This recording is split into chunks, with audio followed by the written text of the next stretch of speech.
ನಮ್ಮ ಕ್ಯಾಮ್ರಾಮ್ಯಾನ್ ಯಾವ ರೀತಿ ಪೊಲೀಸ್ ಜೀಪ್ ಹಿಂದೆ ಕ್ಯಾಮ್ರಾವನ್ನು ಇಟ್ಕೊಂಡು ನಿಮಗೆ ಏನೆಲ್ಲ ಆಗ್ತಾ ಇದೆ ಅನ್ನೋದ್ರ ಬಗ್ಗೆ ಸಮಗ್ರ ಮಾಹಿತಿಯನ್ನು ಕೊಡ್ತಾ ಇದ್ದಾರೆ. ಪವಿತ್ರ ಅವರನ್ನು ದಿವಿತ್ ಅವರು ಪವಿತ್ರ ಅವರ ಹಿಂದೆ ಅಂದರೆ ಆ ಪೊಲೀಸ್ ವಾಹನದ ಹಿಂದೆ ದಿವಿತ್ ಅವರ ವಾಹನ ಇದೆ. ನೀವು ಗಮನಿಸ್ತಾ ಇದ್ದೀರಿ. See fantastic Divith, fantastic. ಈ ತರದ ದೃಶ್ಯಾವಳಿಗಳನ್ನ ನೀವು ಜೀವದ ಹಂಗು ತೊರೆದು ನಿಮಗೆ ತೋರಿಸುವಂತಹ ಪ್ರಯತ್ನಗಳನ್ನ ಮಾಡ್ತಾ ಇದ್ದೀವಿ. 4 ಜನರಿಗೆ ಕಸ್ಟಡಿಗೆ ಕೊಟ್ಟಿರೋದು ನ್ಯಾಯಾಧೀಶರು. ಈಗಾಗಲೇ ಬಹಳ ಪ್ರಮುಖವಾಗಿ ನೋಡಿ, ಇವತ್ತು ಬಂದಂತ ಕೋರ್ಟ್ಗೆ ಬಂದಂತ 13 ಜನ ಆರೋಪಿಗಳಲ್ಲಿ ವಾದ ವಿವಾದಗಳ ನಂತರ 24ನೇ ACMM ಕೋರ್ಟ್ 4 ಜನರನ್ನ ಕಸ್ಟಡಿಗೆ ಕೊಡುತ್ತೆ. ದರ್ಶನ್, ಪ್ರದೋಷ್ ಸೇರಿದಂತೆ, ವಿನಯ್ ಸೇರಿದಂತೆ ಧನ್ರಾಜ್, ಇವರು 4 ಜನರನ್ನು ಕೂಡ ಈಗ ವಾಪಸ್ ಅನ್ನಪೂರ್ಣೇಶ್ವರಿ ಠಾಣೆಗೆ ಕರೆದುಕೊಂಡು ಹೋಗ್ತಿದ್ದಾರೆ. ಈಗ ನಾವು ಹೋಗ್ತಾ ಇರೋದು ನೇರವಾಗಿ ಪರಪ್ಪನ ಅಗ್ರಹಾರಕ್ಕೆ. ಅಂದ್ರೆ A1 ಆರೋಪಿ ಪವಿತ್ರ ಗೌಡ ಸೇರಿದಂತೆ A1 ಆರೋಪಿ ಪವಿತ್ರ ಗೌಡ ಅವರುಗಳನ್ನ ಕರೆದುಕೊಂಡು ಹೋಗ್ತಿದ್ದಾರೆ. ಈಗಾಗಲೇ ನೇರವಾಗಿ ಪರಪ್ಪನ ಅಗ್ರಹಾರಕ್ಕೆ ಕರೆದುಕೊಂಡು ಹೋಗ್ತಿದ್ದಾರೆ. ವಾದ ಪ್ರತಿವಾದದ ನಂತರ ಈಗ ಒಟ್ಟು 9 ಜನರನ್ನ ಪರಪ್ಪನ ಅಗ್ರಹಾರ ಜೈಲಿಗೆ ಕರೆದುಕೊಂಡು ಹೋಗ್ತಾ ಇದ್ದಾರೆ. ಈಗಾಗಲೇ ಅವರ ಸಂಬಂಧಿಕರು ಕೂಡ ಬಂದರು, ಅವರಿಗೆ ಬೇಕಾದಂತಹ ಡ್ರೆಸ್ಗಳನ್ನು ಕೂಡ ಕೊಟ್ಟಿದ್ದಾರೆ ಅನ್ನುವಂಥ ಮಾಹಿತಿ ಕೂಡ ಇದೆ. ಅದಾದ ಬಳಿಕ ಅವ್ರನ್ನ ಪರಪ್ಪನ ಅಗ್ರಹಾರಕ್ಕೆ ಕರೆದುಕೊಂಡು ಹೋಗ್ತಾ ಇರೋದು. ಸದ್ಯಕ್ಕೆ ಈಗ 4 ಜನರನ್ನ ವಿಚಾರಣೆ ಮಾಡಲಾಗುತ್ತೆ. ಈಗಾಗಲೇ ಏನೆಲ್ಲ ವಿಚಾರಣೆಯನ್ನ ಮಾಡಿದ್ದಾರೆ, ಮತ್ತಷ್ಟು 118 ಸಾಕ್ಷಿಗಳನ್ನ ಕಲೆ ಹಾಕಿದ್ದಾರೆ. ಇವೆಲ್ಲವನ್ನು ಕೂಡ ಇಟ್ಕೊಂಡು ಇದರ ಬಳಿಕ ಮತ್ತಷ್ಟು ಏನೆಲ್ಲ ತನಿಖೆಯನ್ನ ಮಾಡಬಹುದು ಅಂತ ಹೇಳಿ 4 ಜನರನ್ನ ಮತ್ತೆ ಕಸ್ಟಡಿಯಲ್ಲಿ ಇಟ್ಕೊಂಡು ಅವ್ರನ್ನ ವಿಚಾರಣೆ ಮಾಡಲಾಗುತ್ತೆ. ಆದ್ರೆ ಸದ್ಯಕ್ಕೆ ಪವಿತ್ರ ಗೌಡ ಈಗ ಪರಪ್ಪನ ಅಗ್ರಹಾರದಲ್ಲಿ ಅವರನ್ನ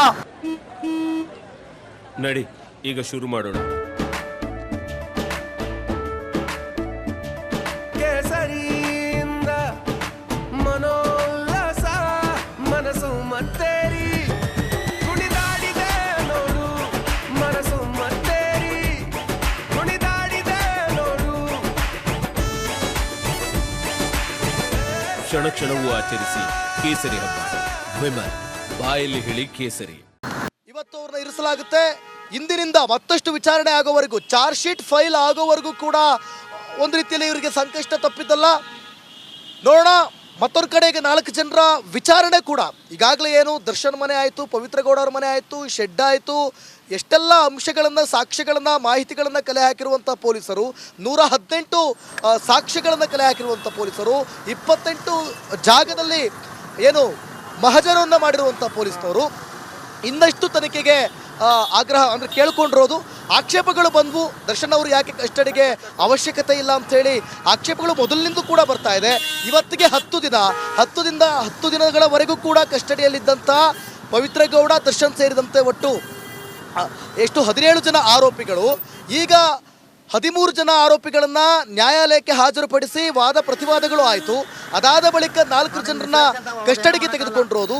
ದರ್ಶನ್, ವಿನಯ್, ಪ್ರದೋಷ್ ಮತ್ತು ಧನ್ರಾಜ್ ಇವರು ಪ್ರಮುಖ ಆರೋಪಿಗಳು. ಅಂದರೆ ಈ ಒಂದು ಕೃತ್ಯದಲ್ಲಿ ಅತಿ ಹೆಚ್ಚಾಗಿ ಚಿತ್ರಹಿಂಸೆಯನ್ನು ಕೊಟ್ಟು ಅವರಿಗೆ ಹಲ್ಲೆ ಮಾಡಿದ್ದಾರೆ ಅನ್ನುವಂಥ ಮಾಹಿತಿ ಕೂಡ ಸದ್ಯಕ್ಕೆ ಲಭ್ಯ ಆಗಿರೋದ್ರಿಂದ ಮತ್ತಷ್ಟು ವಿಚಾರಣೆಯನ್ನು ಮಾಡೋದಕ್ಕೆ, ಮತ್ತಷ್ಟು ಸಾಕ್ಷ್ಯಗಳನ್ನು ಕಲೆ ಹಾಕೋದಕ್ಕೆ ಈಗಾಗಲೇ ಅವರನ್ನು ಕಸ್ಟಡಿಗೆ ತೆಗೆದುಕೊಂಡ್ರೆ ಮಿಕ್ಕವರ ಅವಶ್ಯಕತೆ ಸದ್ಯಕ್ಕಿಲ್ಲ. ಸೊ ಹಾಗಾಗಿ ಅವರನ್ನು ಪರಪ್ಪನ ಅಗ್ರಹಾರ ಜೈಲಿಗೆ ಕಳಿಸಿರುವಂಥದ್ದು.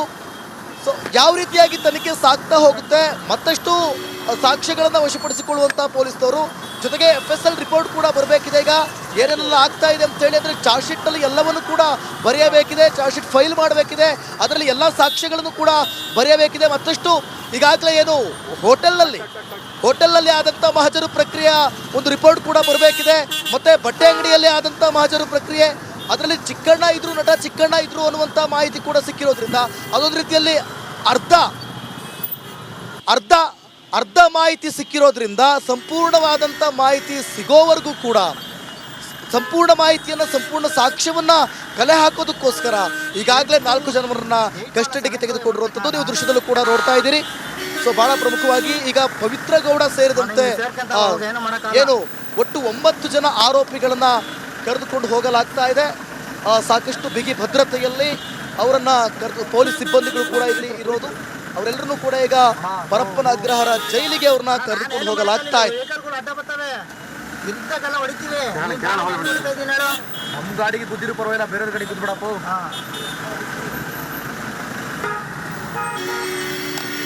ಈಗ ದರ್ಶನ್ ಅವರನ್ನ ಕಸ್ಟಡಿಗೆ ಕರೆದುಕೊಂಡು ಹೋಗಲಾಗ್ತಾ ಇದೆ. ಅದರ ಫಾಲೋ ಅಪ್ ನಲ್ಲಿ ನನ್ನ ಕೊಲೀಗ್ ನಾಗೇಂದ್ರ ಬಾಬು ಇದ್ದಾರೆ, ಮತ್ತಷ್ಟು ಮಾಹಿತಿಯನ್ನು ಕೊಡ್ತಾರೆ. Over to Nagendra Babu. Thank you Divith. ನಾವೀಗ ದರ್ಶನ್ ಅನ್ನ ಅನ್ನಪೂರ್ಣೇಶ್ ನಗರ ಪೊಲೀಸ್ ಠಾಣೆಗೆ ಕರ್ಕೊಂಡು ಬರಲಾಗಿದೆ. ಅನ್ನಪೂರ್ಣೇಶ್ ನಗರ ಪೊಲೀಸ್ ಠಾಣೆ ಒಳಗಡೆ ಈಗ ಎಲ್ಲರನ್ನು ಕೂಡ ಕರ್ಕೊಂಡು ಹೋಗುವಂತ ಕೆಲಸವನ್ನ ಪೊಲೀಸರು ಮಾಡಿದ್ದಾರೆ. ಪ್ರಮುಖವಾಗಿ 4 ಆರೋಪಿಗಳನ್ನ ನೋಡಿ. ಮೊದಲನೇ ಸೈಡಲ್ಲಿ ದರ್ಶನ್ ಕೂತಿದ್ರೆ, ದರ್ಶನ್ ಹಿಂಭಾಗದಲ್ಲಿ ನಾಗರಾಜ್ ಕೂತಿದ್ರೆ, ಮತ್ತೊಂದು ಕಡೆ ಹಿಂಬಾದಿಯಲ್ಲಿ ಪ್ರದೋಷ್ ಕೂತಿದೆ, ಕಡೆಯ ಸೀಟ್ ನಲ್ಲಿ ವಿನಯ್ ಕೂತಿದ್ರು. 4 ಜನರನ್ನು ಕೂಡ ಈಗ ಪೊಲೀಸರು ಪೊಲೀಸ್ ಠಾಣೆ ಒಳಗಡೆ ಕರ್ಕೊಂಡು ಹೋಗಿದ್ದಾರೆ. ಇವತ್ತು ಸಂಜೆ 5 ಗಂಟೆಯಿಂದ ನಾಡಿದ್ದು ಸಂಜೆ 5 ಗಂಟೆವರೆಗೂ ಕೂಡ ಪೊಲೀಸರು 4 ಕೂಡ ಇರಿಸಿಕೊಂಡು ಮಹತ್ವದ ಮಾಹಿತಿಗಳನ್ನು ಕೂಡ ಕಲೆ ಹಾಕಲಿದ್ದಾರೆ. ಪ್ರಮುಖವಾಗಿ ರೇಣುಕಾಸ್ವಾಮಿ ಕೊಲೆ ಪ್ರಕರಣದಲ್ಲಿ ಬೇಕಾಗಿರುವಂತದ್ದು ಪೊಲೀಸರಿಗೆ ಆ ಒಂದು ಫೋನ್.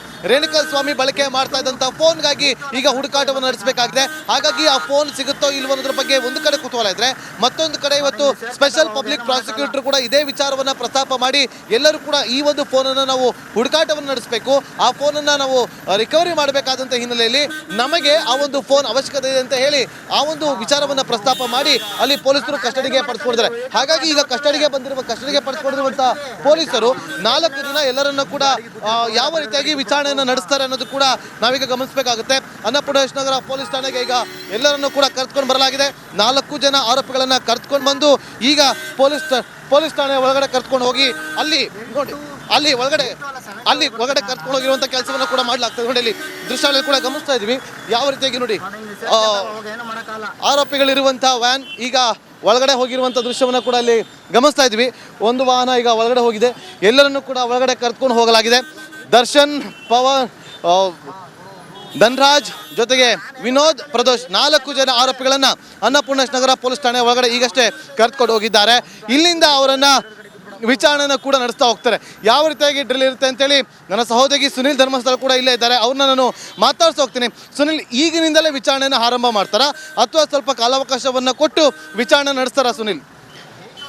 ನಾಗೇಂದ್ರ, ಈಗ ಸದ್ಯದ ಪರಿಸ್ಥಿತಿಯಲ್ಲಿ ಇವತ್ತೀಗ ಪ್ರೊಸೀಜರ್ಸ್ ಎಲ್ಲ ಮುಗಿಸಿ ಕರ್ಕೊಂಡು ಬಂದಿರುವಂಥದ್ದು. ಬಹುಶಃ ಇವತ್ತು ಸ್ವಲ್ಪ ರೆಸ್ಟ್ ಕೊಟ್ಟು ನಾಳೆಯಿಂದ ವಿಚಾರಣೆ ನಡೆಸ್ತಾರೆ. ಇಲ್ಲಿ ಮತ್ತೊಂದು ಪ್ರಮುಖ ವಿಚಾರ ಅಂತ ಹೇಳಿದ್ರೆ, ಇವತ್ತು ಮಧ್ಯಾಹ್ನ 3 ಜನರನ್ನ ಸಸ್ಪೆಕ್ಟೆಡ್ ಇರುವಂಥವ್ರನ್ನ ಪೊಲೀಸ್ ಠಾಣೆ ಕರ್ಕೊಂಡು ಬಂದಿದ್ದಾರೆ. ಇಲ್ಲಿ ಆರೋಪ ಇರುವಂಥದ್ದು ಏನು ಅಂತ ಹೇಳಿದ್ರೆ, ಘಟನೆ ನಡೆದಂಥ ಸಂದರ್ಭದಲ್ಲಿ ದರ್ಶನ್ ಅವರು ಹಲ್ಲೆ ನಡೆಸುವಂಥದ್ದನ್ನು ಇವರು ಮೊಬೈಲ್ನಲ್ಲಿ ವಿಡಿಯೋ ರೆಕಾರ್ಡಿಂಗ್ ಮಾಡಿಕೊಂಡ್ರು ಅನ್ನೋ ಆರೋಪದ ಮೇಲೆ 3 ಜನರನ್ನ ಕರ್ಕೊಂಡು ಬಂದಿರುವಂಥದ್ದು ಮತ್ತು ಅದರಲ್ಲಿ ಓರ್ವನ ಹೆಸರು ಪುನೀತ್ ಅನ್ನುವಂಥದ್ದು ಗೊತ್ತಾಗಿದೆ.